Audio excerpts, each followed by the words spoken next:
Hello and welcome to the Calmcast, a time to feel calm and think clearly. I'm Claire Downham, the Queen of Calm, a transformational life coach. I was a burnt out head teacher who finally made the journey to calm after years of trying, and I want to prevent you from having to do the same. The Calmcast is a series of short explorations, gently guiding you back to your natural state, which is calm and clarity. Just listen like you would listen to music, with an open mind and curiosity. There's nothing else to do. Now let's relax into today's episode. So today, how to feel happier no matter what. And I'm not sure if happy is quite the right word. Maybe content has that more longer term feeling to it, and that's often where I like to point people towards contentment. But I fundamentally thought that for a long time that my happiness came from the outside world. And the result of that was me trying to create an outside world around me that made me happy. So that was, the things I thought I needed in the material world, the house, the car, whatever else I was trying to get to. And of course, in order to do that, wanting to earn money through my career initially, going further and further and further up the career ladder. That wasn't just for financial gain. That was also to try and feel happy with who I was. So really, it was all still the same thing. Still trying to feel happy by controlling the outside world. And it was all sorts of other things as well. There was, people who I tried to control, who I wanted them to be different too. But I think now is a good time to focus on the material side of life as we slide towards the end of this week and reach Christmas Day. If you had seen under the tree when my kids were little, it was ludicrous because I thought, of course, that I could make them happy too by putting lots of presents under the tree. And this year, we've really, really toned it down. We've really, I guess, reached a point of peace with it. And just decided it doesn't need to be that. And that's, my children are older, so they kind of get it. But even my fiance's son, who's only 10, we're really kind of talking to him about how stuff doesn't make you happy. A little while ago, I shared some stuff about emptying the attic in my house, which has got a lot less stuff in it than it used to have. It's gone down a little bit, but there was so much stuff up there, toys that had hardly been played with and hardly been used. And, over time in this conversation, it's got actually easier and easier to let things go. And I think that is, again, because I no longer believe my well-being depends on stuff. And the other thing that's guided me to look more or to see this more is spending time in the motorhome and realising that actually my welfare is fine in a motorhome with very few things around me, not just my emotional well-being. I'm okay with very little stuff. And that's a real revelation to somebody who spent a lot of years buying stuff to try and feel better. And I think it's useful to, as we look in this direction, to see that our well-being isn't dependent on the things outside of us. Because what I fundamentally see now about that is that wherever we think our well-being is dependent, our emotional well-being is dependent on things outside of us, we will push ourselves very hard to create the money and the stuff that we think is going to make us feel happy.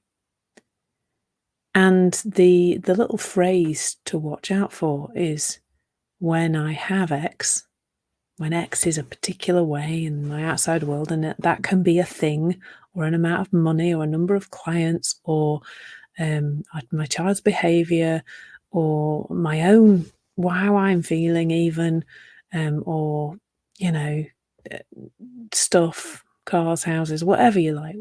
When I have X, I will feel Y. That phrase is one to just start noticing. You might not even be saying it out loud. You might not be that aware of it, but bringing some awareness to it can be really helpful. The idea that when you have certain things, that certain things are a certain way in the outside world, that you will feel different, that you will have a better experience of life, is just a misunderstanding, and it's not your fault. We've been brought up, haven't we, with it? Even like little things like, you get 18 out of 20 in a spelling test, and a parent says, "Where's the other two?"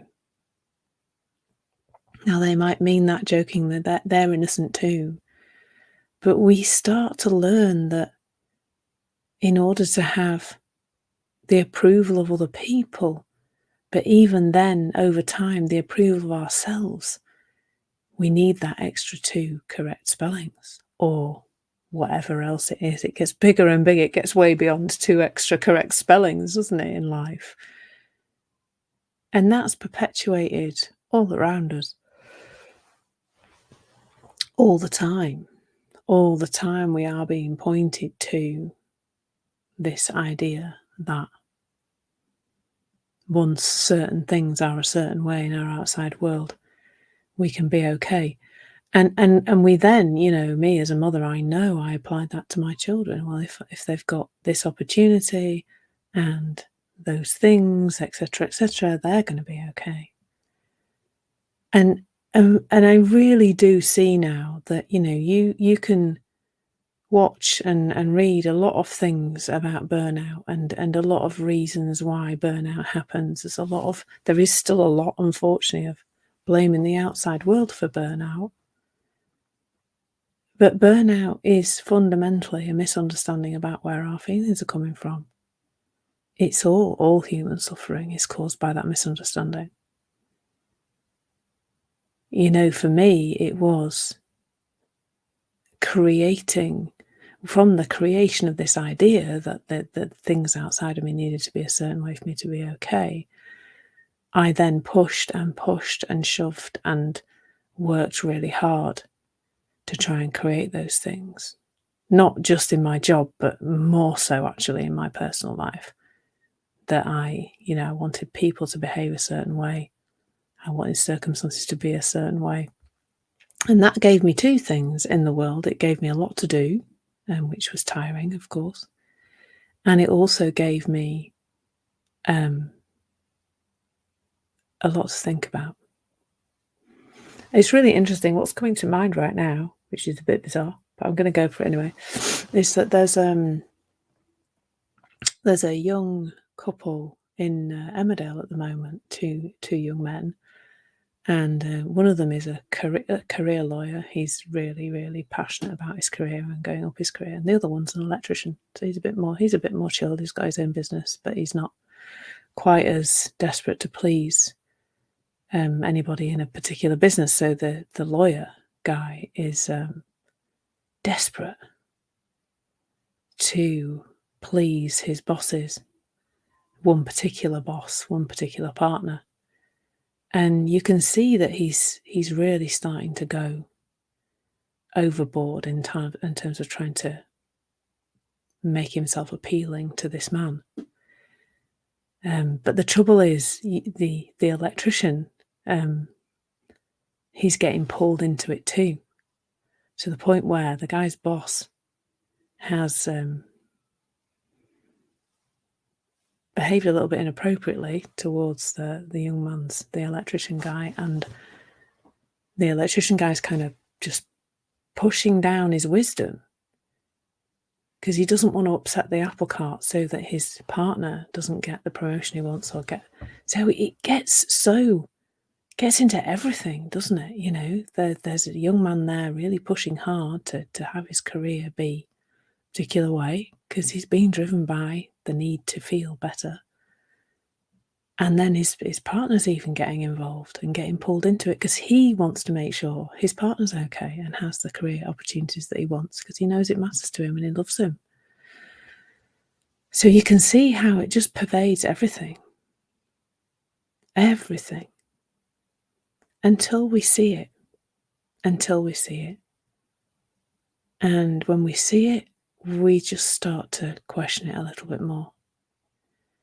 And we reconnect to that wisdom inside us. Now, I used to think this would mean that I would sit on my backside and, when I first heard this, I was like, hang on a minute, if I've not got this, the Claire pushing thing going on, then it'll be a disaster. I won't do anything, I won't get out of bed but it's bizarre. The exact opposite is what's happened, because without all that noise about what's supposed to be for me to be okay, well, first of all, I am okay most of the time. Well, I'm okay all the time. Sometimes I have some thinking that tells me I'm not, but I know I am, really. And from that space, there is creativity, there's energy, there's everything we need to create in the world. And I still have desires, still things I would like, maybe even say want. But the need bit, that grasping kind of, when I have this, I'm going to be okay, that has fallen away. And that has created a lot of peace and a lot, as I say, a lot of creativity and a lot of energy to move my life in whatever direction occurs to me, but without all that pushing and shoving and the sense that if I don't have certain things, I won't be okay. So I hope you find that helpful in the run-up to this crazy time of year. And if you do want to talk, I do have some time between now and Christmas, so please do reach out if you think that might be helpful. And take care in the meantime. Lots of love. Thank you so much for listening. There's nothing to do now but bring some awareness to how this is working out in your life. Listen regularly to experience longer and longer periods of calm. This has been the Calmcast with Claire Downham, Queen of Calm. Take care and keep listening.